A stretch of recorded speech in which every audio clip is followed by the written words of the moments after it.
Hello, if this looks like the exact same setup from my last video, it's because this is the exact same setup. I pulled a double feature today. I saw Ghostbusters Frozen Empire, and then right after that, I got to see the new Sydney Sweeney horror movie, Immaculate.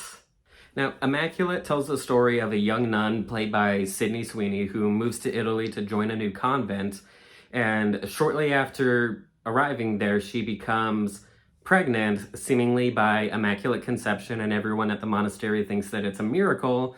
And then as the movie continues, it's slowly revealed that that might not be the case, and there might be something sinister going on at this place.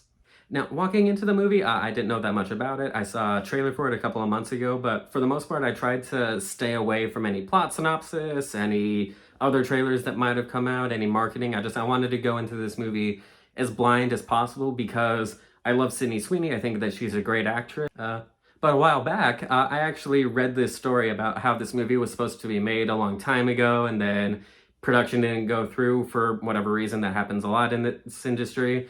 But now that Sydney Sweeney has a bit more stardom, a little bit more, power to her name, and has her own production company, she was able to finance the movie, produce the movie. She chose the director, and so this is very much her passion project. And as for the movie itself, I thought it was really, really good. I had a really good time watching this movie. The best part about the movie, for my money, is Sydney Sweeney herself. She, I think, is such a great actress. I think her talent is sometimes overlooked, and I don't think that it should, because you really get to see her range in this movie.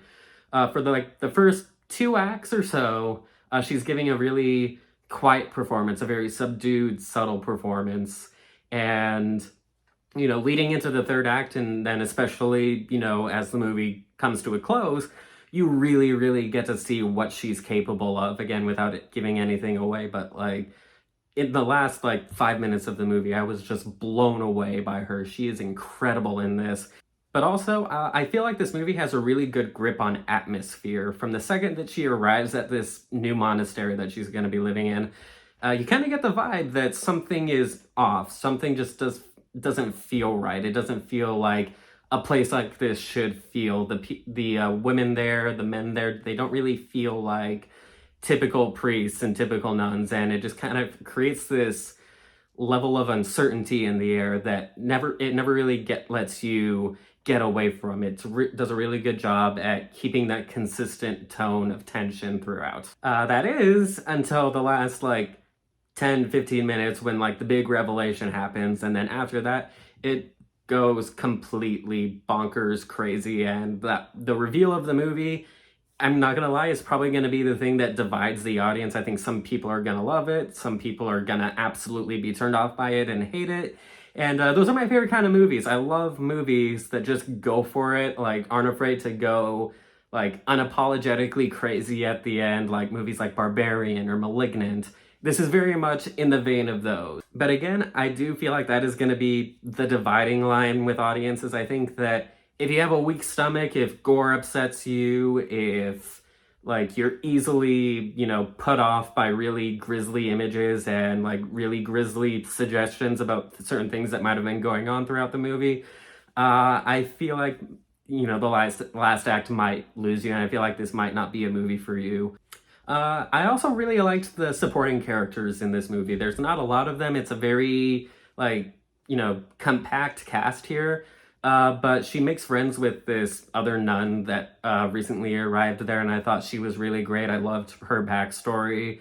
There's this, rival that Sydney Sweeney comes across as soon as she gets there, and I thought that while that character didn't have a lot of development, I thought the actress that played her did a good, sufficient job at being creepy and just kind of weird for her screen time, and I really, really like those characters. And the main priest, the one that, next to Sydney Sweeney, probably has the most screen time in the movie, I think he does a good job at being very warm and very welcoming, but being just a little off, just off enough to, right when you see him, you're like, I should trust you, but there's something about you that I don't quite like. And it's a very hard, balancing act for an actor to be able to do that, to be likable, but still a little off-putting, and I think that he walked that line very well. And while I wouldn't say that this is a very gory movie, when gore, blood, guts start appearing in the movie later on, I think that the gore effects are absolutely fantastic. Whoever did the makeup, props on that stuff, my hat's off to you. I think that they were very effective, they were very off-putting, and they were very brutal and visceral, and I think that's the best type of gore.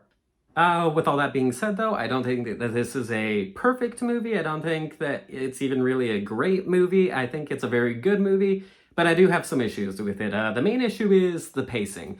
This is about a 90-minute long movie, and normally I would say that that's a great thing. There have been just so many unnecessarily long movies coming out the last couple of years. When I saw that this was a 90-minute movie, I thought, thank God, finally something that, doesn't overstay its welcome. But I think that there were certain aspects of the movie that felt really rushed. There wasn't a lot of time to breathe. And I think that if the movie had an extra 15, 20 minutes added onto it, just solely dedicated to letting certain story beats breathe or certain character beats breathe a little bit more, I feel like that would have benefited the movie a lot. There are a lot of things that happen that are like big, story altering things that just kind of happen and then we go on to the next thing. And I think that at a certain point, it just kind of felt like I was being rushed through the story instead of experiencing the story. And then the ending is a big thing that I think is going to divide people. I think that the way that it was executed was classy enough, but like the last couple of minutes or so, I think are going to be very off-putting to a lot of people. And I'm not entirely sure what the general consensus there is going to be. So what I'll say is that if you're more of a casual horror fan, maybe walk in with a little bit of caution. It's a little messed up. Like, it's pretty messed up what happens at the end. And after thinking about it for a while, it didn't really bug me, especially in the way that it was executed. But if you're like a bit more sensitive, if you're a little bit more on the, horror comedy side, like the lighthearted side of being a horror fan, I would say maybe the ending might rub you the wrong way. But yeah, those gripes aside, I thought that this was a very well done movie. I think that it was a good horror movie. I think that Sydney Sweeney is fantastic. I think she has the makings of a new Scream Queen. And I would love to see her continue work in horror, like both on screen and behind the scenes. I think that she has a good eye for picking kind of, unconventional, original story ideas. And I would love to see her continue her work in this. It was I think it was very well done. Just walk in with a little bit of caution. The ending might be a bit much for some people, but it wasn't for me. And yeah, that's about it. I hope you check it out. If you do check it out, let me know what you thought about it, and I will see you next time.